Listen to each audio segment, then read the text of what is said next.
कराची नुमाइंदा दी voice of UK notification के मुताबिक माए पेट्रोलियम गैस का घरेलू सिलेंडर 229 रुपये और 54 पैसे सस्ता करके इसकी नई कीमत 2092 रुपये और 13 पैसे मुकर्रर की गई है।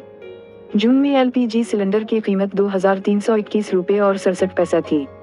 नई कीमत का इतलाक जुलाई के महीने से होगा। इससे कबल oil and gas regulatory authority OGRA ने जुमा को माए पेट्रोलियम गैस एलपीजी की कीमत में अप्रैल के लिए 49 रुपये फी किलो कमी का ऐलान किया था। एलपीजी की कीमत में 49 रुपये फी किलो की कमी ओगरा की जानिब से जारी नोटिफिकेशन के मुताबिक एलपीजी की कीमत में 49 रुपये फी किलो कमी की गई है, जबकि घरेलू सिलेंडर 576 रुपये सस्ता करके इसकी नई कीमत 2702 रुपये मुकर्रर की गई है।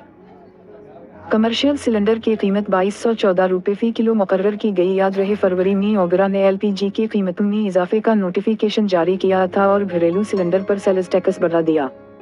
अथॉरिटी ने घरेलू सिलेंडर पर 27 रुपये का इजाफा किया और सेल्स टैक्स 17% से बढ़ाकर 18% कर दिया।